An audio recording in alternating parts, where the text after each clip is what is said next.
Maintenant, je vais répondre à l'une de vos questions concernant la réparation de l'ADN par le système SOS, qu'on appelle aussi la réparation mutagène.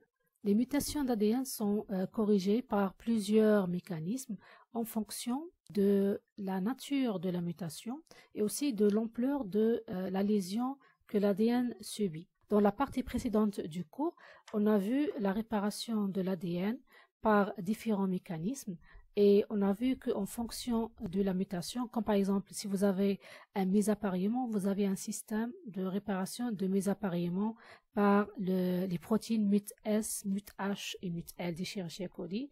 Vous avez aussi les mutations causées par les dimères thymine-thymine. Ils sont corrigés par excision de nucléotides. Chez les bactéries, lorsque l'ADN est gravement endommagé, ça va conduire au blocage de la réplication de l'ADN. Et si la réplication est bloquée, la cellule va automatiquement mourir. Donc le système SOS, il a comme but de sauver la cellule pour qu'elle puisse survivre, même avec certaines conséquences comme les mutations.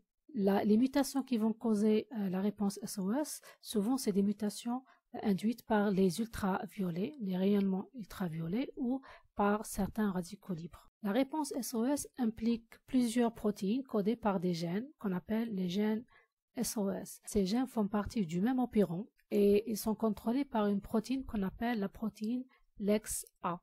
LEX-A est un répresseur, c'est-à-dire il va bloquer ou inhiber l'expression des gènes SOS. Lorsqu'il n'y a pas de mutation dans la cellule, la protéine LEX-A est active et elle va bloquer la transcription des gènes. Lorsqu'il y a des lésions d'ADN, une protéine qu'on appelle REC-A va être activée. Et lorsque la protéine A est activée, elle va dégrader la protéine LEX-A. Lorsque la protéine LEX-A est dégradée, les gènes qui ont été réprimés ici, voilà, vont être exprimés maintenant. Donc, les gènes SOS sont exprimés, ils deviennent actifs. Il y a plusieurs protéines produites par l'expression des gènes SOS. Les plus importantes sont les protéines UVRA, B et D. On a déjà vu ces trois protéines qui participent dans la réparation par excision du nucléotide. Dans le cas de la réponse SOS, si les dégâts sont très importants, l'expression de ces protéines du système NER devient très importante, plus que l'état de mutation normal. Deux autres protéines importantes sont exprimées à partir des gènes de la réponse SOS, sont les protéines UM-UC et UM-UD. Les protéines UM-UC et UM-UD font partie de l'ADN polymérase 5.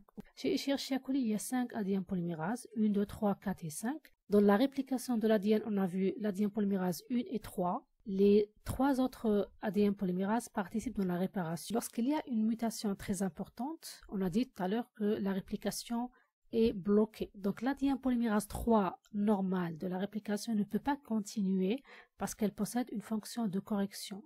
Et lorsqu'elle trouve une mutation, elle se bloque. L'ADN polymérase 5 vient la remplacer et elle assure la poursuite de la réplication pour que la réplication ne s'arrête pas et pour que la cellule ne meure pas.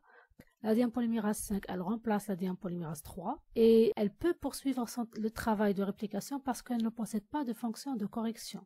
Donc on pourra voir rapidement ici comment ça se passe. Donc vous avez une ADN polymérase 3, elle travaille normalement. Et là, vous avez un ADN endommagé. Là, il y a une mutation. Lorsque l'ADN polymérase 3 arrive à la mutation, elle sera bloquée.